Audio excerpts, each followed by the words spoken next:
while we were just celebrating the historic event of an Indian descent becoming the Prime Minister of UK, it almost feels to me that it was short-lived. You know why? Because just last week, Rishi Sunak expressed his concerns to limit down the number of international students into the UK, and this is actually to check the net migration into the UK. In fact, Rishi Sunak's spokesperson also said that the Prime Minister is fully committed to bring down these numbers. Guys, there's been so much buzz around the UK, there's been so much uncertainty. Students who are already in the UK and who are aspiring to go to the UK are into a massive panic mode with the biggest concern: is it even worth it to study in the UK in 2023? And most importantly, would UK still hold the title of being one of the most popular international student destination over the globe? Let's find out.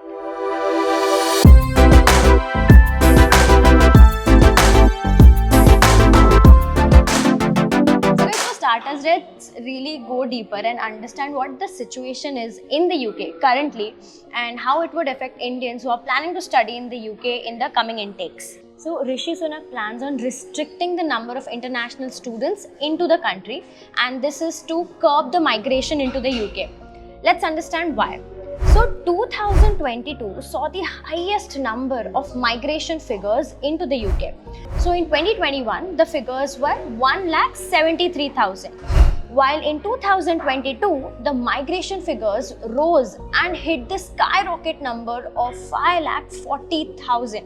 In fact, Indian students were the maximum international students to come into the country, way surpassing Chinese students. And in fact, Indian visas were hiked by 273% in terms of the number of visas granted. With the lifting of COVID restrictions, a lot of Indian students who were then studying remotely went to the UK for offline courses. In response to the highest immigration numbers that UK have seen, Rishi Sunak commented on 24th November that the government will look at the issue of overseeing students studying low quality degrees and bringing dependents, which clearly means that there might be a resistance for students bringing dependents with them or pursuing low quality degrees. Now, what are these low quality degrees? Well, unfortunately, the PM spokesperson refused to provide any clarity on what they meant by low quality degree. So, in fact, this has caused a lot of ambiguity, because what do they mean by low quality? Is it a specific course? Are there any specific degrees or any specific universities that they are targeting and calling as low quality?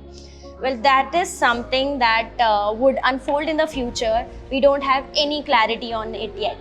Now, well, coming to the good news, many important stakeholders of the UK have actually opposed this and are in the favor of international students. In fact, Rishi Sunak has faced a lot of backlash after this. Leading academics of the country has labelled these moves as nonsensical and counterproductive, and they actually call this as a catastrophic mistake. The All-Party Parliamentary Group for International Students released a statement on November 25 saying that international students should not be included in the net migration figures at all due to their net benefit to the country. Data also says that international students contributed to a worth of £28.8 billion into the UK economy in 2021.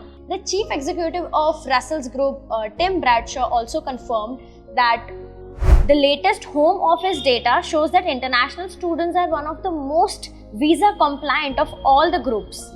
And 98% of non-EU students who are studying in the UK actually leave the country on time and before their visa expires. In light of all of this, the MPs in the UK have strongly requested to remove the international student numbers from the net migration numbers. So as we all know that UK houses few of the most popular universities in the entire world. In fact, the education sector is a massive contributor of the cash flow in the country.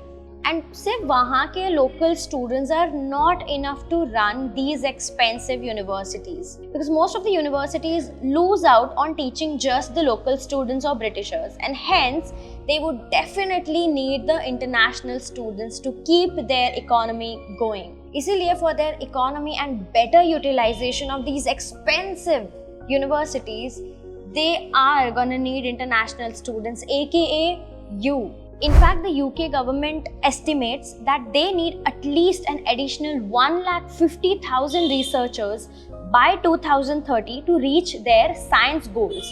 And this was said by the professor at Imperial College London. Seeing all of this, yes guys, there is an inference that admission into the UK universities might get a tad bit difficult. But now let us come on your actionable bits, what you can do to maximize your chances to get admission from a leading universities in the UK. Number one, focus on IELTS or PTE if you are targeting for September 23 intake in the UK. Especially if you have a study gap of more than 4 to 5 years, I would recommend having a very strong profile. Number two, whatever university are you planning to get admission from, make sure you check their entry requirements because they change from university to university, be it their entry degree qualifications, marks or the English requirements. Number three, you would need to show your financials for the visa process and you need to be well aware of what these numbers look like. As an international student, if you are planning to study in London, then you would need to show a minimum of £1,334 per month and multiply this by 9 months. So this is the total amount you will need to show for London universities. If your targeted university is outside London, then you would need to show £1,023 per month multiplied by 9 months for outside London universities. And lastly, as a student visa, you would need to apply for Tier 4 visa, which you can only get after getting a CAS from your university. CAS is Confirmation of Acceptance of Studies. Having shared all of this, there's only so much we can do. You'll need to understand that there are some controllable factors and some are completely uncontrollable factors, and most of this was completely out of our hands. So rather than stressing over what you can't control, really focus on what you can control. That's why I recommend you to start working on an application that is in best of your capacity so that you can get an admit from one of the best and leading UK universities. Rather than stressing what you can't control at all, really focus on what you can control and give your best at the application stage. I hope this video gave you some perspective as to what is going around in the UK and what is the fuzz about. Tell me in the comments below what are your thoughts on the video, and are you even planning to go and study in the UK in 2023? Let me know in the comments, and I'm going to see you next time with a new video. Bye bye and take care.